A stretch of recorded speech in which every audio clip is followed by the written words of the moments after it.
తుఫాన్ ప్రభావంతో చేపల వేటకు వెళ్లలేకపోయామని విజయనగరం జిల్లా మత్స్యకారులు అంటున్నారు. మత్స్యకారుల సమస్యలను ప్రభుత్వం తీర్చే విధంగా తాము చొరవ చూపిస్తామని కూటమి నేతలు భరోసా కల్పిస్తున్నారు. మరిన్ని వివరాలు విజయనగరం నుంచి మా ప్రతినిధి శ్రీనివాస్ అందిస్తారు.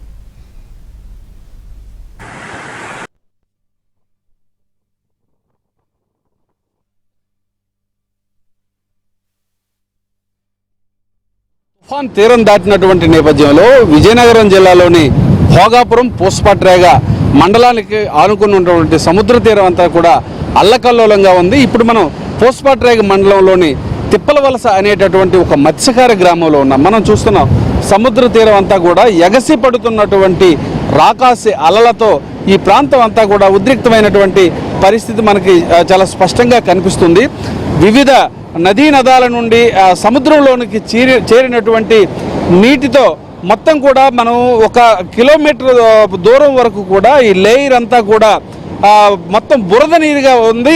సాధారణ రోజుల్లో అయితే ఇదంతా కూడా చాలా ప్రశాంతంగా కనిపిస్తుంది. ఎగసిపడేటటువంటి అలలు కాస్త సాధారణ రోజుల్లో ఉన్నప్పటికీ అదే తుఫాను వచ్చేటటువంటి సందర్భాల్లో అయితే అలాగే తుఫాన్ తీరం దాటినటువంటి సందర్భంలో కూడా అలలు అనేటటువంటి చాలా ఉధృతంగా సాగర తీరాన్ని కోతకు గురి చేసేటటువంటి ఆ పరిస్థితి కనిపిస్తుంది. మత్స్యకారులందరూ కూడా ఎవరు కూడా ఈరోజు రేపు ఎల్లుండి కూడా చేపల వేటకు వెళ్లకుండా అధికారులు పక్కా ఏర్పాట్లు చేశారు.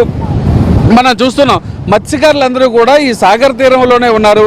అయితే వలలు అదేవిధంగా బోట్లన్నీ కూడా ఒడ్డుకి తీసుకొచ్చి పరిస్థితి మనం చూస్తున్నాం. అయితే ఈ పోస్పాట్రేగ భోగాపురం ఈ 2 మండలాల పరిధిలో ఉండేటటువంటి మత్స్యకారులు ఎవరు కూడా చేపల వేటకు వెళ్లకుండా వారికి పూర్తి స్థాయిలో భరోసా కల్పించేందుకు తెలుగుదేశం పార్టీకి సంబంధించినటువంటి నాయకులు అటు భోగాపురం, డెంకాడ, పోస్పాట్రేగ ఈ 3 మండలాలకు సంబంధించినటువంటి మండల మాజీ అధ్యక్షులు కావచ్చు, మాజీ జడ్పీటీసీలు కావచ్చు, వీళ్ళందరూ కూడా ఇక్కడ రాష్ట్ర మార్కెట్ చైర్మన్ కర్రోతు బంగారాజు సారథ్యంలో ఈ మత్స్యకార గ్రామాల్లో పర్యటిస్తున్నారు.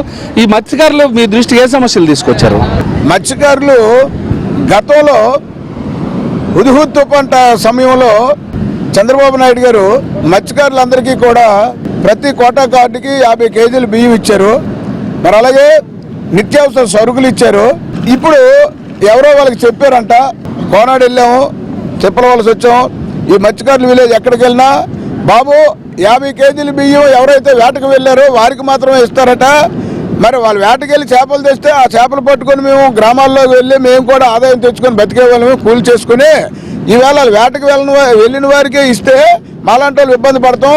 అప్పుడు చంద్రబాబు నాయుడు గారే మమ్మల్ని ఆదుకున్నారు. ఇప్పుడు కూడా మమ్మల్ని అదే విధంగా కోటాకారుల లెక్కనిచ్చి మమ్మల్ని ఆదుకోవాలని చెప్పి ప్రతి గ్రామంలో మత్స్యకారులు అందరూ అడగడం జరుగుతుంది. మీరు చెప్పండి, మీ దృష్టికి ప్రధానంగా ఏ సమస్యలు వచ్చాయి?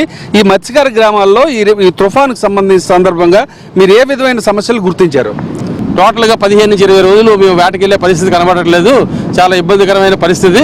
మేము వేటకి వెళ్ళే వాళ్ళతో పాటు ఆ కుటుంబ సభ్యులు, బయట మార్కెట్లు అమ్ముకునే వాళ్ళకి అందరికీ కలిపి న్యాయం చేయాల్సిన అవసరం ఉంది.